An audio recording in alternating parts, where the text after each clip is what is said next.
Hi there, I'm Christine Dunbar from speechmodification.com, and this is my Smart American Accent training. Welcome to our members live question and answer class. Channel members, you know we have this class each week where you can ask your questions live, and you can also ask your questions throughout the week, and I'll cover them for you here today on Sundays. So that's one of the channel member perks, that you don't have to wait as long to see the answers to your questions. Thank you so much, those of you who are already channel members. And if you haven't checked that out yet, you can click on the join button and learn more about that and other perks we offer to the members. So to start class today, I want to talk about a topic that was requested. We have a few members' requests to go through, and then I'll also be taking your questions live. We'll also talk about our members' Sounds Challenge video for this week and what we're covering there. So I want to take a look at these four words: caught, cough, cage, and cafe, partially because some of these words were requested, and also because I want to look at how the letters, the spelled letters of the word versus the sounds of the word can be quite different. So in some of these words, we have the same sounds. In some of these words, we have the same letters. Breaking down and understanding how to pronounce words has a lot to do with moving away from just looking at the letters and learning about what sounds you hear in the word. So the words caught and cough both have vowel ah, and I've rewritten that for you here with the letters AW. You can see we spell that with AU, with OU. We also spell it with AW. There's a lot of different ways we spell this ah vowel. It's a rounded vowel, and my mouth is open, but not as open as it would be for an ah sound, and not as round as it would be for an o sound. So somewhere in the middle, open but slightly rounded, ah. And then the letter C says the K sound, the k sound in these words, caw. So they both start the same with the caw sound. And then in this case, the GH is silent, and we often say caught, where we may not say that T and release it. So we might not say caught with a strong T. You might just hear caught. The T will follow the rules that it does for linking, and you can learn a lot more about that in my linking videos, as well as in my Sounds of English course on speechmodification.com. It'll walk you through all the different things we do with the ends of words and the beginnings of next words. So in the GH in this word is either part of the vowel or just silent. The GH in this word has an unusual pronunciation for the f sound. So we usually spell that with F. Sometimes we also spell that with PH, like in phone. And in this word, cough, or in the word tough, for example, we spell it with the F sound.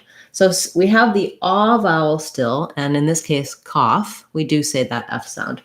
Interestingly, tough, that made me realize, in this word, cough, we have ah, but look here, the OU in tough, even though we have the same f sound, that has a schwa sound.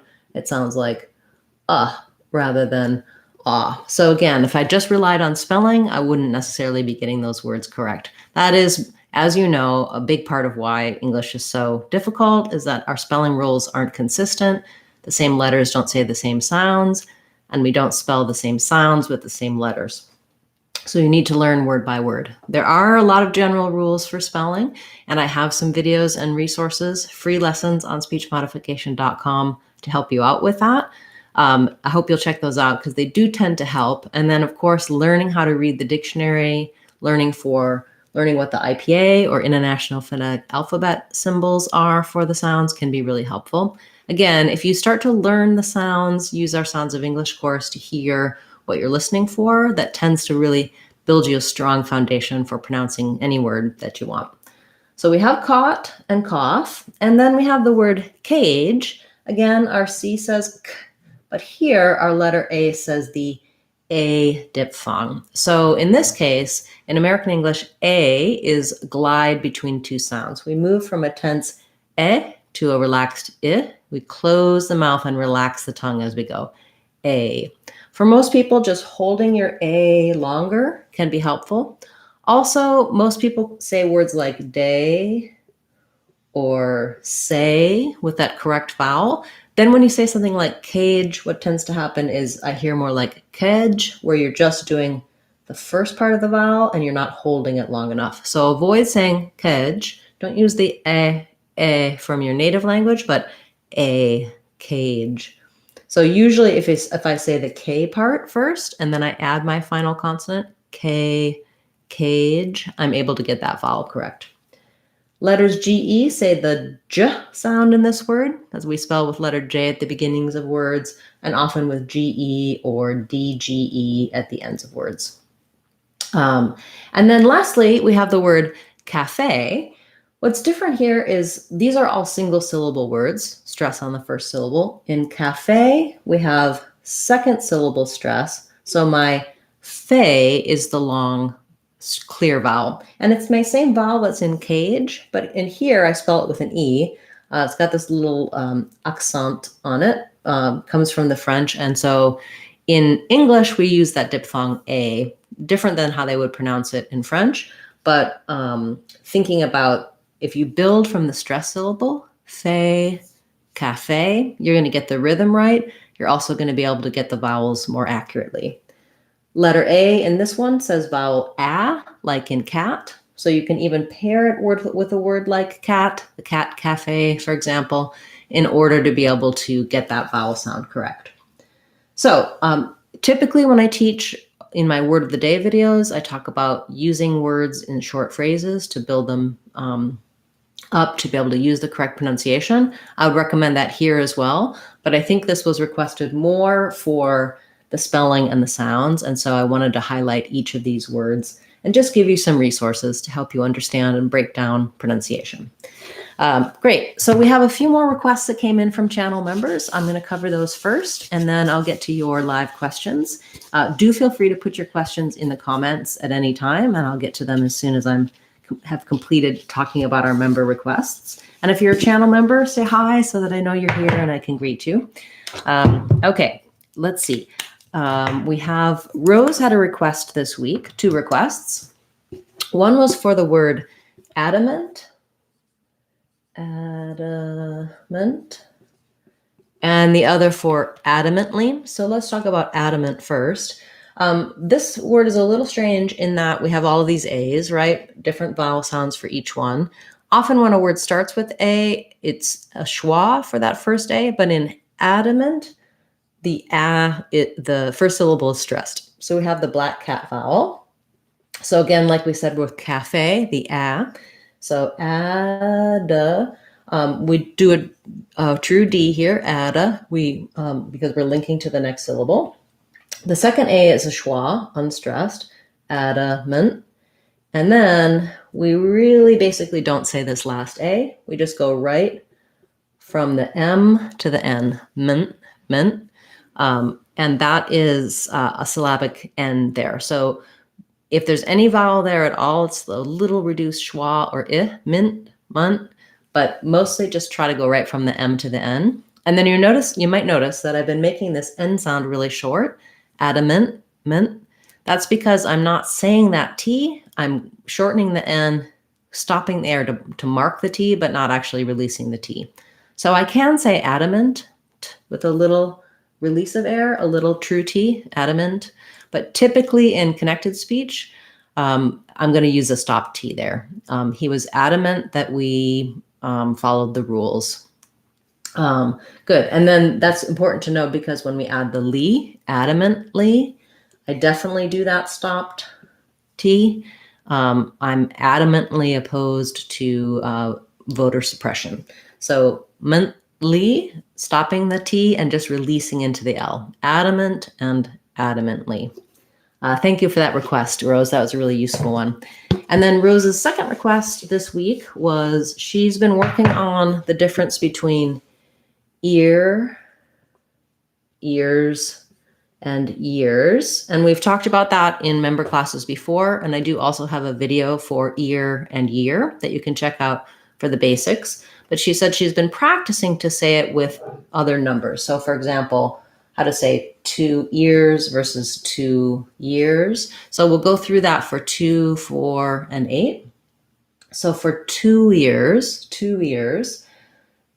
I'm really glad you brought this up, Rose, because it does sound different depending on what's before it. Because when I do two, I have the rounded shape of the oo, two. And then when I link that to two ears, I actually just there kind of made a break, like 2 ears.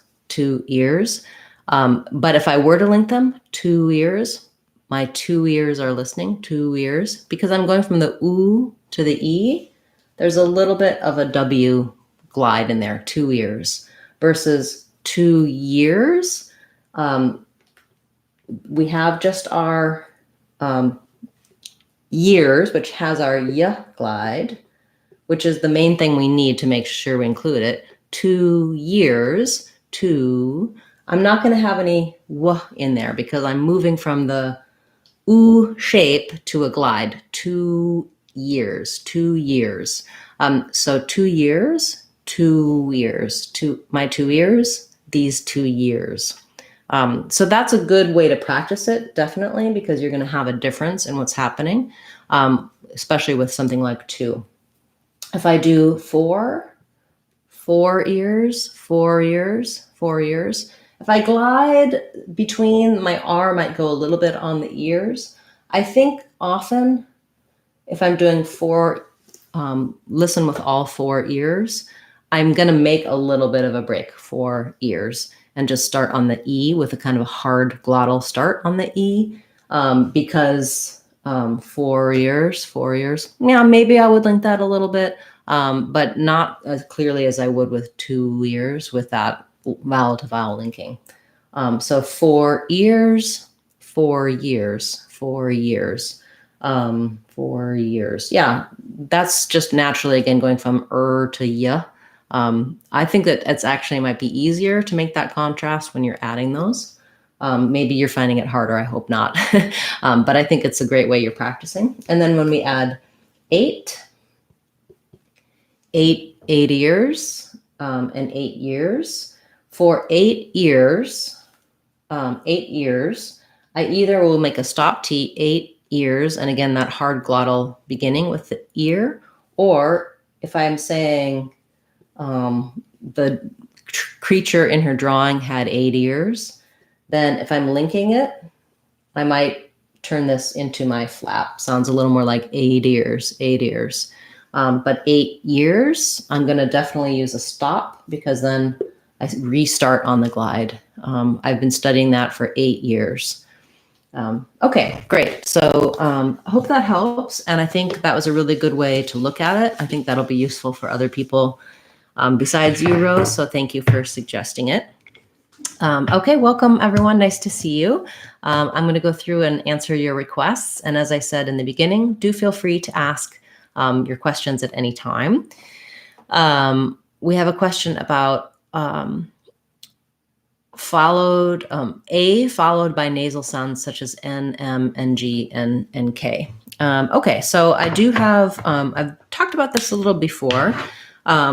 Primarily when we have words with A and K, A, M, A, N, A, N, G, like thank, or man, or ham, or rang. What happens is these A's are the vowel A. So normally we have our vowel I, like bid, like bed, and A like bad. And when I'm making those, my tongue is forward. They all are more in the front of the mouth. So bid, bed, bad. The difference being I'm just a little more open as I go through these three vowels. So bid is the most closed mouth, bed is more in the middle, and bad is more open. And my tongue is just lower because my jaw is lower. I can do it without opening the mouth too much more, bid, bed, bad, but it's mostly about having space between the tongue and the roof of the mouth. But when I add these nasal sounds, my tongue is lifted for those and they have nasal resonance. And so when I'm saying a word with this vowel that's supposed to be open, followed by something closed, like thank, this is an NG sound, or ham, man, that vowel can get a little bit nasalized because it's co-articulated with the nasal sound. Also, it might be a little more closed. So if I'm saying, for example, I rang the bell, I might be saying, my mouth might not be quite as open as it is for the ah here. So even though this is the same vowel, that rang, because I'm saying rang, because the NG is going to need to be so lifted, my mouth might not be quite as open, and it'll sound a little closer maybe to rang instead of rang. But you don't really want to substitute this F vowel. That closing sound just happens naturally. So you might hear that when you're listening to these, but still focus on trying to do the ah and keeping it a little bit more open. So that's, I think, the phenomenon that typically happens. And I'm hoping that's what you're asking about. Thanks, that's a good question. And I do go into detail on that in some of my other videos. So I can direct you to those if you want a little more information on that. Okay, we have a question about pronouncing the phrase "but I" with a flap T.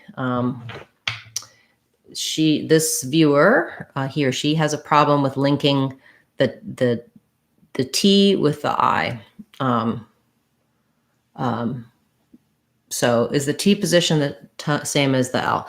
So are you saying you're having trouble with the word but and then the word I, or a word that starts with L? Because you are asking about L initially. So if you're asking about the T to the L, for example, like if you're saying, but later I'm going to go, but later, we don't do a flap there. I think you are asking about but I, and because this does become a flap and it sounds a little more like a D, but I, die. The position for the tongue for the flap is similar to the L. It's touching in the same spot. So if I say, for example, toe, do, low, toe, do, low, no, those are all in the same position. Low, the sum for the L, the sound comes off the side. Toe and do, the sound, this tongue seals off a little more and blocks the air. And the flap, but I, doesn't seal off as much, and it touches up more like the L. It's not necessarily lateralized, but you just want your voice on and no buildup of pressure. So it's touching up without blocking the air entirely. Okay, so hopefully that answered your question. And I see what you're asking about with the L, so that makes sense.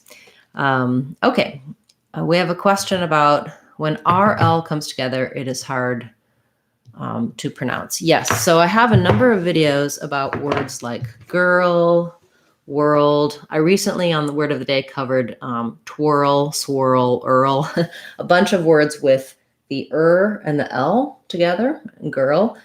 What I say to make it easier is you need to focus on the R and then lift to the L. So you almost want to think about it like there's a break. So if I'm saying something like girl, it's not really two syllables. It's not girl.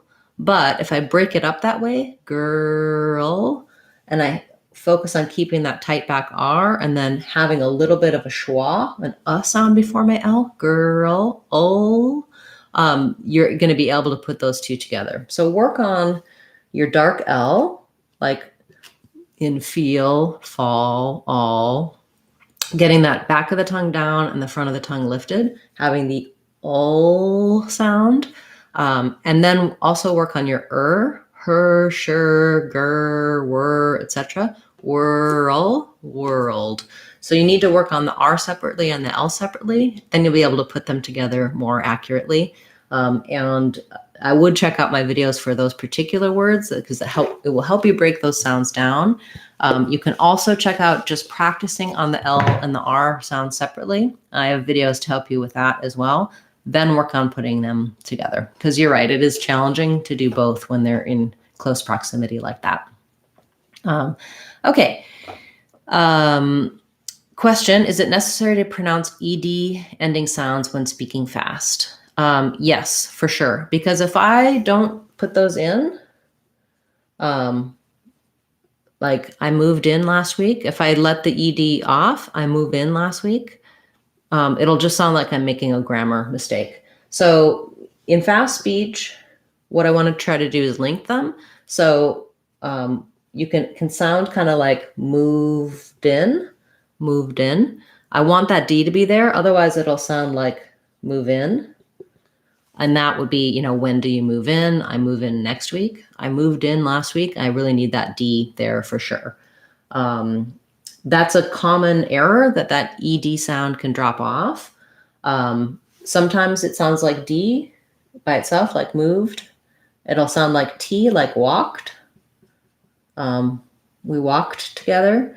And again, there I actually have to make two T's. I don't link walked and together because it'll sound otherwise like we walked together, which means we do it all the time, rather than we walked together happened yesterday. So whether it's a T, a D, or an id, like in needed, I needed it. If I leave it off, it sounds like I need it, means I need it now, not I needed it last week. So really important for making sure that the grammar matches what you're saying, even in fast speech. That's a definite area to practice because it's an area where it's sometimes hard to hear native speakers using those T's and D's because we don't always release the T and the D, but it's really important for grammar. And if it's missing, it's going to sound different than if it's just linked together, stopped, or turned into a flap, depending on the context. So yeah, critical. And thank you for asking that question. I do think that's one of the parts that you don't want to have happen because of accented speech. It'll sound like you're making a grammatical mistake, which makes it sound like your English isn't as strong as it is. It sounds like you don't know the English when really it's just a pronunciation difference. That's one of the pronunciation differences that does really matter. Thanks. That was a great question. Okay, we have a request about the word legend. So in the word legend, we have first syllable stress. That first letter E says eh, like in red or lead. This letter G says the J sound, which you might associate with the J. That's the IPA symbol for it. So I would think about it as like legend, or legend. This letter E doesn't actually say an eh. It's not like legend, but legend. I go almost right from the J to the N sound, like we were just talking about in adamantly in Rose's word. You might have a little I sound or schwa sound there, but because this one is stressed, this one is short and reduced. Legend. Thank you. That's a good word to cover. Great. We have a follow-up. Yes, I will share after class at some stage later today or in the next few days. I'll put a comment for, I'll put some timestamps down and show you where I have those, where I've talked about that ah followed by n and nasal sound, so you can look into that in a little more detail. Okay, we have a request for the word uproar. Uproar has first syllable stress, and it's just like the words up and roar put together. So we have the vowel schwa. This U sounds like uproar. And I don't need that U there. In the P sound in uproar, I'm not necessarily going to do a released P like uproar, but uproar. I kind of stop that P. So the air doesn't come out and I just move right into the R, uproar. Unlike if I'm saying up, I'm going to let the air out. So up, I'll mark it as an unreleased P, up, roar. And roar is not necessarily easy. I would build it from the or and then add your other R. So or, roar, uproar. Uproar. Yeah, tough one. Thanks for that request. Okay. Great. Nice to see everybody. Is the word question, does the word question have two ways it's pronounced? Okay, yes. So this viewer is saying in the word question, sometimes they hear it like question and sometimes like question. Question. What you're noticing there, question, it should be this one. Sometimes you hear the shun part. Question. If you can hear, if I don't do the ch, it sounds like question. You can hear something's kind of missing. So the ch sound is actually a combination of a T and an SH sound. So SH, the symbol in the dictionary, is just like this big, tall, skinny S. For CH, it's a T plus that skinny S. What that means is when I'm saying ch, my tongue does end up in that sh position, and it lifts up, but it starts from the T position, so it pushes out quickly. Question, chun, question. But because I'm following the CH with an N, question, chun, you can hear how chun, you hear some of that SH sound. So if you thought about it like a T, question, that's not quite right, but as long as the T doesn't drop, I could get away with kind of thinking of it as an SH. Technically, it's not an ST, but a CH for these three letters, including the I, question. You just want to be able to hear that combination of that stopping of the air and releasing in the ch position. So that's why you hear kind of an SH there. And sometimes it can be hard to hear whether there's an SH or a CH, particularly for Spanish speakers and a few other language backgrounds that may have a tendency to hear the SH and CH sounds similar or interchange them, have some difficulty with hearing that distinction. So I do have a video about SH and CH sounds that might help you. Also, I think it's just useful to learn the symbols and look in the dictionary and realize that you may hear a little element of SH when a word has a CH sound. Great question. Thank you. A question about stop sounds in English. So you mean like the unreleased stop, like we had an uproar, or do you mean something else? So a stop sound just means that it's also sometimes called a plosive. It's where the air stops completely and then explodes out. So our stop sounds are p, b, t, d, and k and g. Typically, we do a combination of either released or unreleased. So if I'm saying something like pop, pop, I'm going to usually release that first stop, and I may not release the second stop. So you'll hear puff of air come out for the first one, pop, pop, and you might not see that same puff of air come out for the second one. So I could do both as released stops, pop or pop.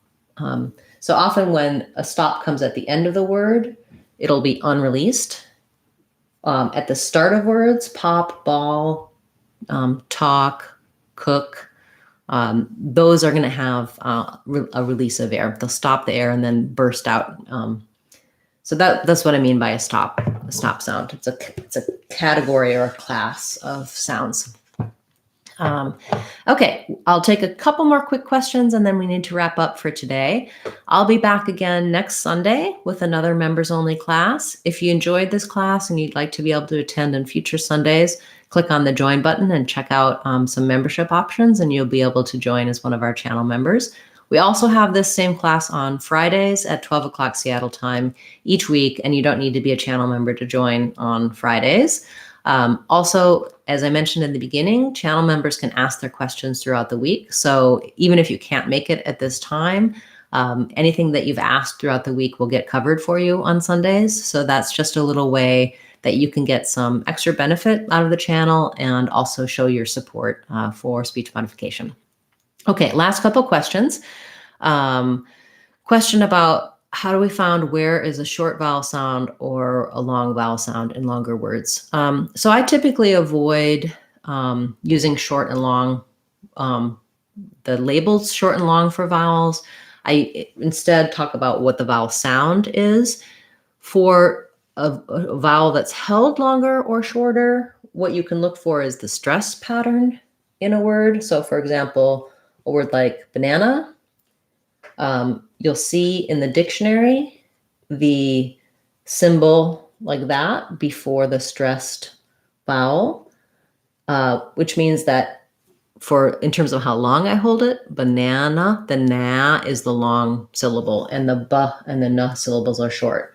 But they're different vowels. So the letter A is the same, but here we have a schwa and an a. Of course, letter A can say lots of other things. So I'm not sure if you're asking about short and long. Like people sometimes say long A when they're talking about this vowel, A, like in rain or day. And they say short A when they're talking about this vowel. But then there's lots of other A's too. So I think short and long is a little bit more taught for spelling and reading. It's not as helpful for pronunciation. It's probably better to think of this maybe as the black cat vowel and this as the gray day vowel. Learn the symbols. I suggest looking at my overview video for vowels to teach you about the sounds and symbols. Also, our Sounds of English course is a great way to learn each of the vowel sounds and how to know how to interpret what the letter sound says in a word. It gives you a strong foundation for that, as well as teaching you how to use the dictionary to be able to determine what vowel sounds are in words. Great question. Thank you. Okay. So 2 more questions and then we need to wrap up. Second to last question is the word equestrian. Equestrian has second syllable stress. So the first letter E says the I sound in this word. U says qua, the k and w sounds, eque. We have the red tent vowel, an S, equestrian, aspirated T with an R, Ian. So thinking about it like, let's see, we won't use a Q. Equestrian.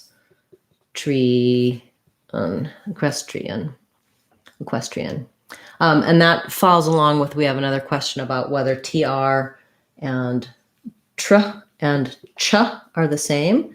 So for example, train, sometimes people say, oh, can I say a ch instead of a tr?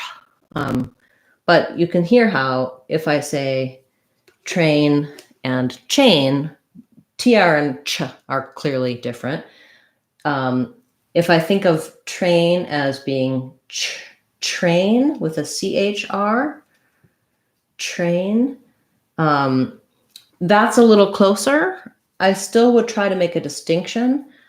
We don't do tr with a CHR. What you hear there is that in train, I do release the air. So you don't want drain with no air release. You want train.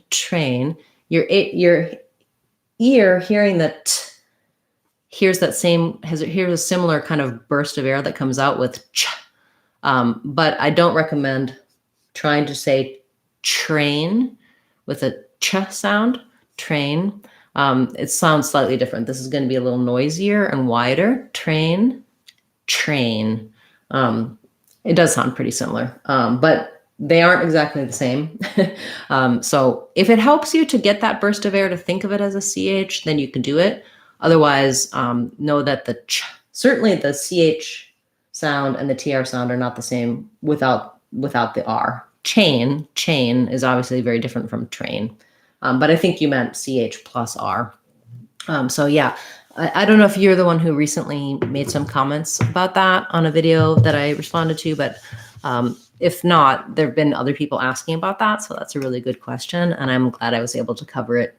And so you could hear me saying it and look at that a little bit. Great. Okay, I need to wrap up for today. I'll be back again next Sunday for our channel members, and Friday our class will be open to everyone. I do hope you'll consider subscribing to the channel or joining as a member if you haven't already, because I really enjoy seeing your questions and being able to interact with you live on Sundays.